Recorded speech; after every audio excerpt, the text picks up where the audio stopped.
I'm David Hutchins with VOA's Middle East Monitor. Coming up, bombs rip Damascus. Assad blames terrorists and activists blame Assad. Women of all political persuasions march in Cairo's Tahrir Square for equality and an end to military rule. We'll talk to one of our reporters there. And Israel gets tough with its own right-wing militants. We'll explain. It's all ahead on The Voice of America.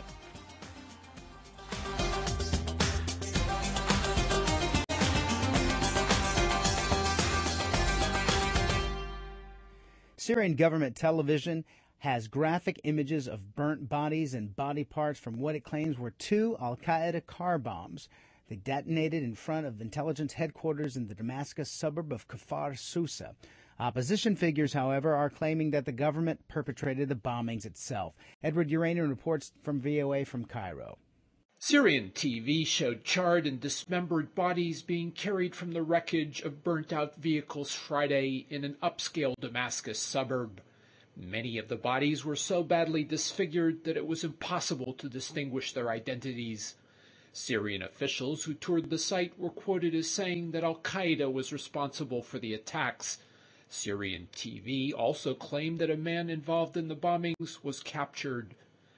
A woman who gave her name as Askeri, which means soldier, attempted to place the blame for the explosion on opposition activists who are demanding more freedom.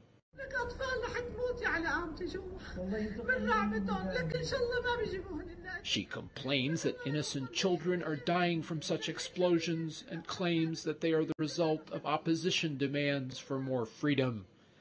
The explosions, which took place in front of two government security compounds, came less than 24 hours after an Arab League advanced team of monitors arrived in Damascus. The team is to discuss where to deploy up to 500 observers to monitor violence against civilians.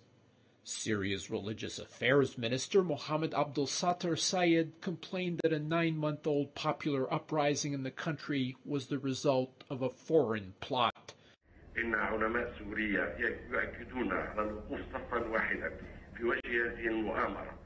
says that Syrians are moderate people who reject extremism and terrorism coming from abroad.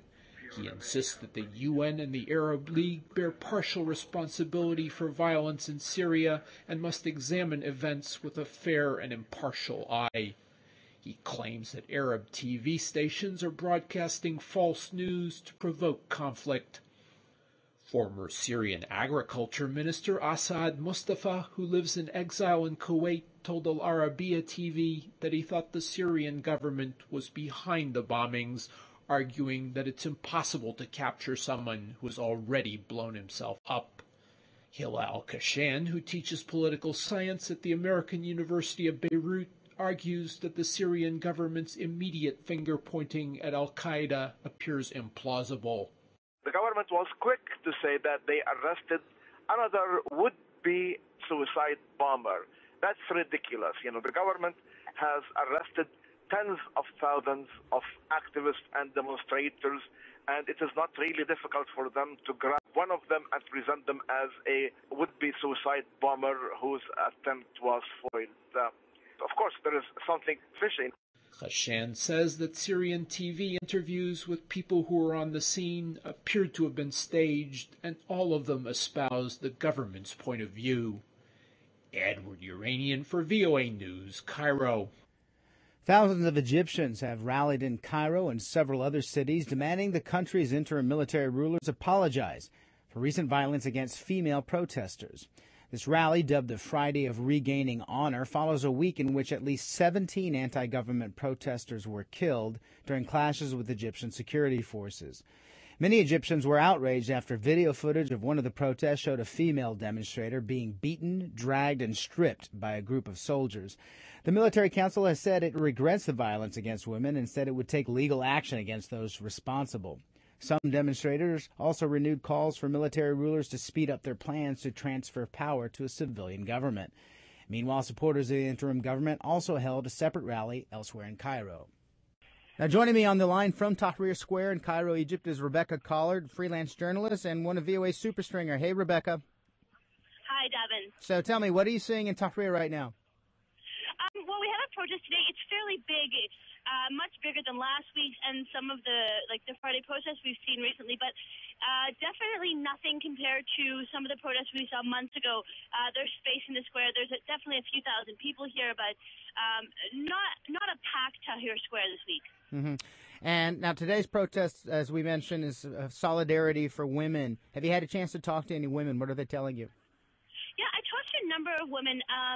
Lots of them are talking about what happened last week, but also saying that this violence that women saw last week is sort of violence that men have been seeing all along. So, they're saying that they really believe that the revolution and the changes in Egypt are going to improve the situation for women in Egypt, and that what they want is equality, and they want freedom and justice for all Egyptian citizens. Mm-hmm.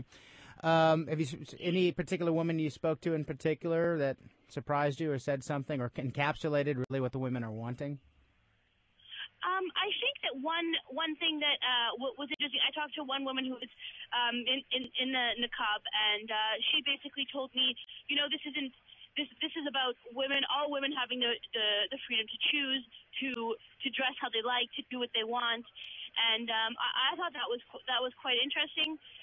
But to be honest, I think the most surprising thing for me was the unity in what women were saying. Like all of them were really stressing the fact that they wanted freedom and justice for all people, and also that they weren't scared. So it was quite surprising to me that almost all the women I talked to said, despite what happened last week, despite the violence against women, they weren't scared. They were not scared to come to the square. They're not scared of being attacked by the military. Now, obviously, the women want equal rights in Egyptian society, or more rights. Have men been marching with these women? Have they been supporting women's rights? The men that you've seen? Yeah, I mean, definitely. There's right now what we have in the square as I'm speaking to you is an area that's particularly cordoned off for women. So there's kind of like a group of women, and the men are kind of creating a space between them, and you have kind of a protected area for women. And also, there's one sign in particular that I think is interesting in the square, and it says kind of like staff, our women are our red line, and you have both women and men carrying these signs. Now, you told me earlier you also attended a pro-SCAF, that's a pro-military, the Supreme Council, people who support them, with a American journalist. You're a Canadian journalist. What happened? Well, we arrived at the pro-SCAF protest in Abu Saya, which is an area of Cairo. Thinking, I mean, of course, we wanted to see what the other side was doing, and we were only in the square about 10 seconds maybe before a woman approached us asking to see our press credentials and our passports. And I showed her my Canadian passport. She didn't seem particularly excited or happy that we were there, but when she saw the American passport of the fellow journalist I was with, she got really angry. She was yelling, "Get out of here, you're a dog." Because she was American. Basically escorted us out of the square, and at one point actually pushing me to make me leave their protest. And I think that the shocking thing for us about this was the fact that, I mean, we got the idea they were having this protest to share with the world what but they didn't seem to want any media coverage. So they were supporting the military in their protest, but they either responded to your American counterpart, or the fact that you're a journalist, or the fact that you're a woman, or all three. Yeah, exactly. And I mean, the interesting thing about this is, especially for people that are protesting SCAF and supporting SCAF, I mean, the Egyptian military is heavily funded by America, so it seems kind of counterintuitive and counterlogical that they should have such a negative reaction against American journalists being at their protest. But this is how they felt. Eventually, a mob of people basically followed us, just kind of like not pushing. They weren't violent. They were a little bit aggressive, but most importantly, making us leave. They didn't want us at this protest. Well, we have to leave it there. We appreciate you being down in Tahrir and reporting for us. That's Rebecca Collard, freelance journalist and super stringer for VOA. And we look forward to seeing your reports and analysis on MiddleEastVoices.com. Great. Thank you. Thanks, Rebecca. And women in Iraq often bear the brunt of war. After 3 wars since 1980, sectarian conflicts, and terrorist attacks, many have lost at least one close relative. Sharon Bain reports from a recent trip to Baghdad on the worries that women have about their future under the current government.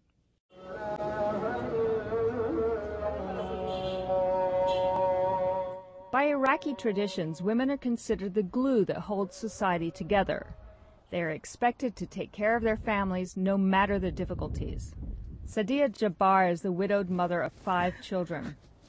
Terrorists in 2004 killed one of her sons because he worked for an American company. She was left with little money and a traumatized family.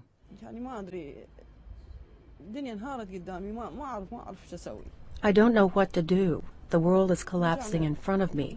I don't know what to do. We started to sell furniture to buy medicine for my sick child. No schools. Everything is bad. And my child is sick. It is worse than death.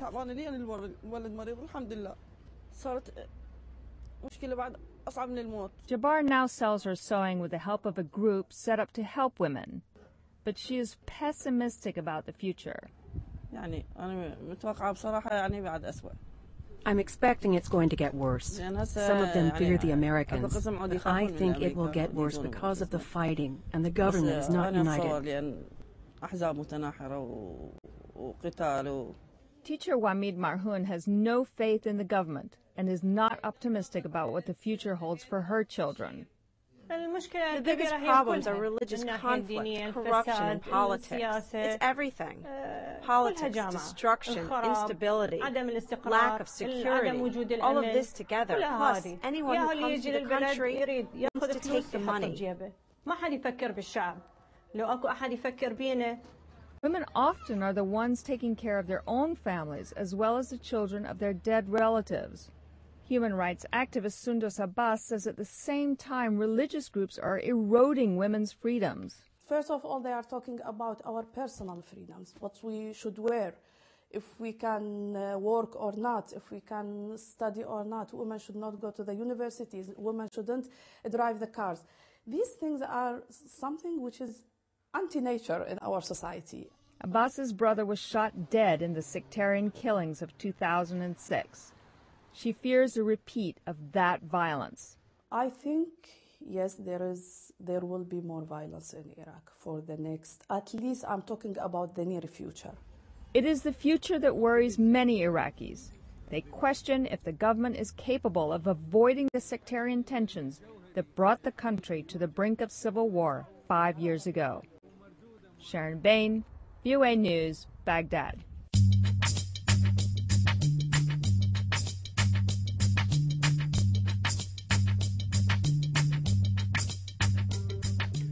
On Thursday, the United States announced a $10 million reward for information leading to the arrest of a Syrian national said to be operating as an al-Qaeda paymaster from a base in Iran.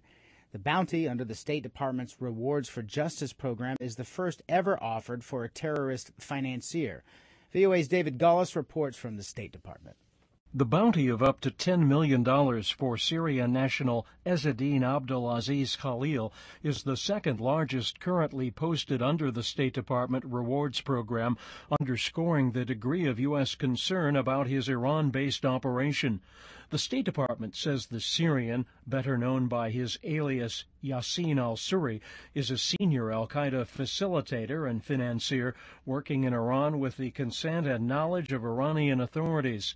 At a press event, Robert Hartung, Deputy Director of the State Department's Bureau of Diplomatic Security, said al-Suri has raised funds for al-Qaeda throughout the Gulf region and coordinated the movement of members of the group through Iran.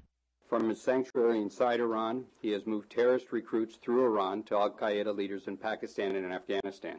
He has also arranged for the release of al-Qaeda operatives from Iranian prisons and their transfer to Pakistan. And he has funneled significant amount of money through Iran to al-Qaeda's leadership in Afghanistan and Iraq.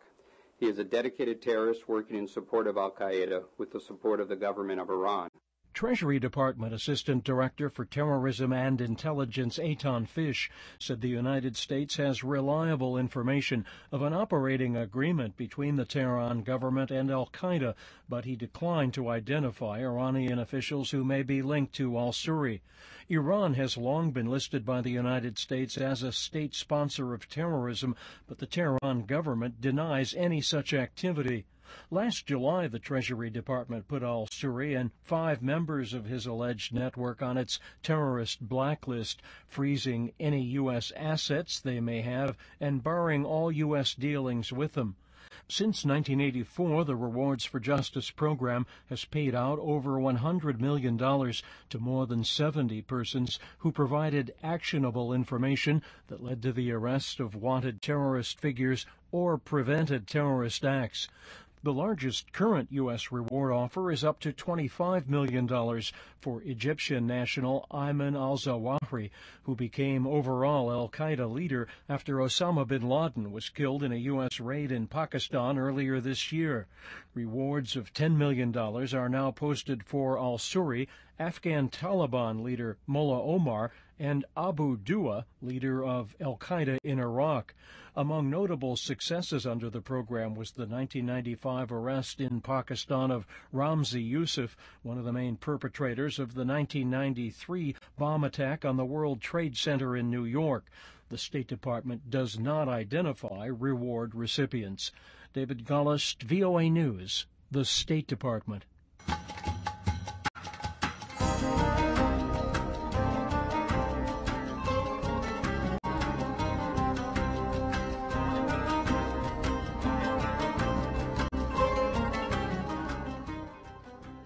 Turkey has announced several sanctions against France following the French Parliament's passing of a bill that will make it a criminal offense to deny Ottoman Turkey committed genocide against Armenians in the past century. Dorian Jones reports from Istanbul.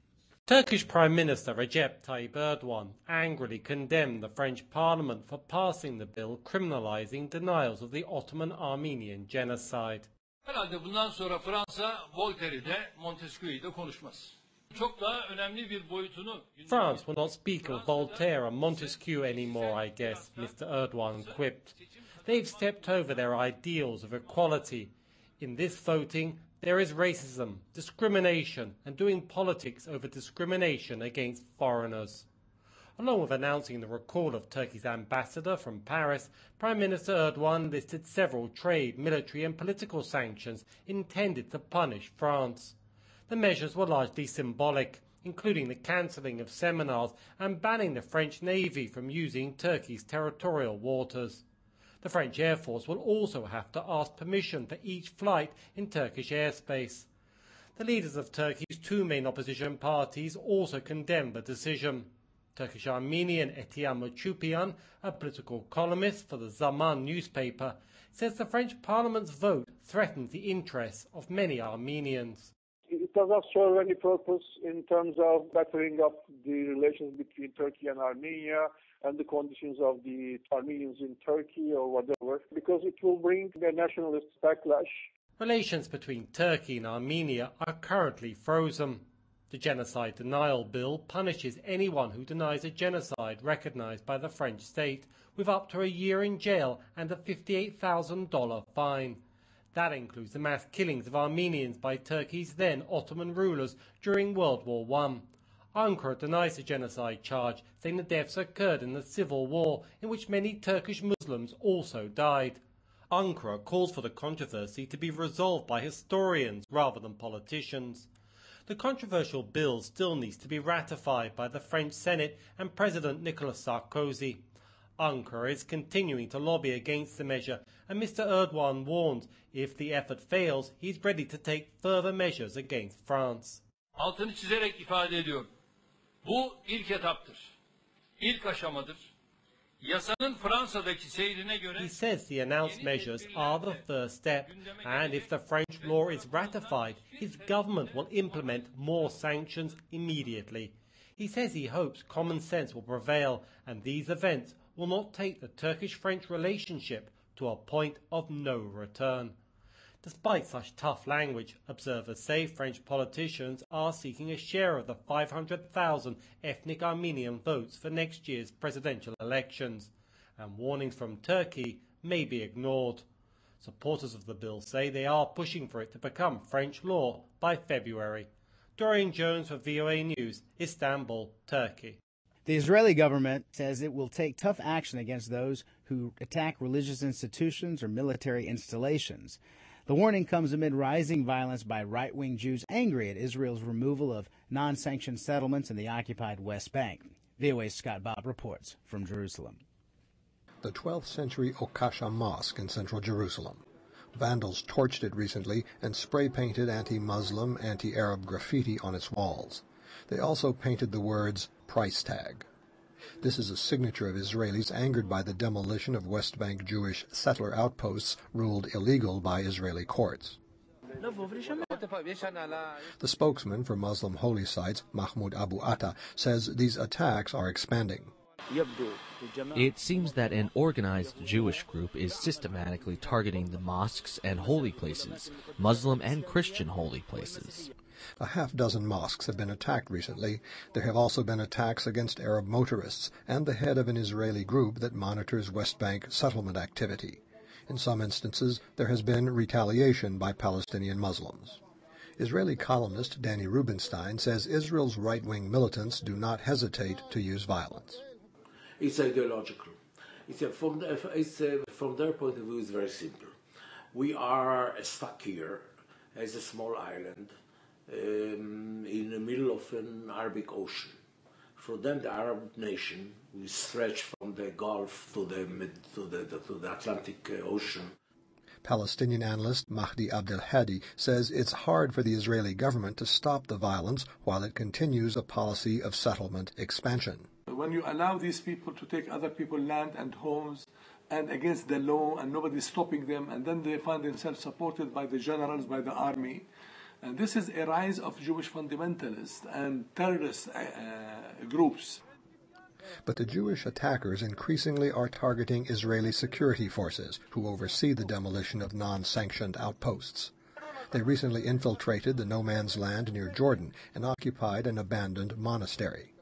Others threw stones at this Israeli military post in the West Bank, wounding a commander.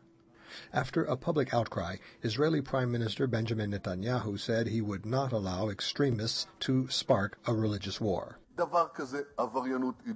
There is no such thing as ideological crime. There is just crime. There are laws in the country. There is a government in the country. There is democracy in the country. No one is allowed to break the law. No one is allowed to attack IDF soldiers. No one is allowed to harm Israeli policemen. He announced tougher measures against right-wing vandals, but rejected a proposal to label them terrorists. Since then, some suspects have been arrested and a few have been indicted. But they have proven to be a stubborn group, and few believe they will back down soon. Scott Bobb, VOA News, Jerusalem. And the United Nations Cultural Agency, UNESCO, has halted funding for a Palestinian children's magazine over an article that suggested Adolf Hitler should be admired for killing Jews during the Holocaust. UNESCO said in a statement on Friday that it was shocked and dismayed by the article, which appeared in the February 2011 issue of Zayzafuna magazine, which is published by a UNESCO-funded grant. The issue features an article written by a young Palestinian girl who says Hitler told her in a dream that he killed Jews, quote, so you would all know that they are a nation who wreaks havoc on the earth, end quote. UNESCO said it had funded the magazine in hopes that it would promote dialogue and fight stereotypes that are conducive to violence. It said that it strongly deplores and condemns the article and has requested more information from the editors of the magazine about why it was published. UNESCO recently decided to grant Palestinians full membership over U.S. and Israeli objections. In response, the U.S. has withheld $60 million in funding for the UN agency.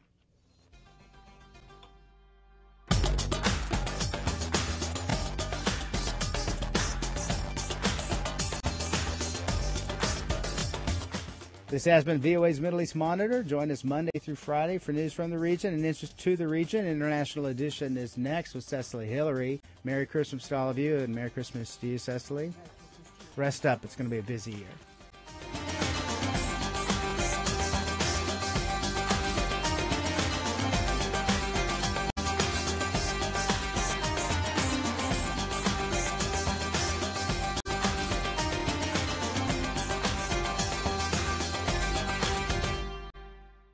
Are you following the uprisings in Syria, Egypt, and other Arab Spring countries? Want to contribute? Voice of America has launched a new social journalism website for the Arab Spring called Middle East Voices. Incubated by our thousands of fans on Facebook and Twitter and dedicated journalists at VOA, this site takes a new approach to covering the region through investigative journalism, publishing your viewpoints and harnessing social media to tell stories in a new, innovative way. Become a contributor at MiddleEastVoices.com.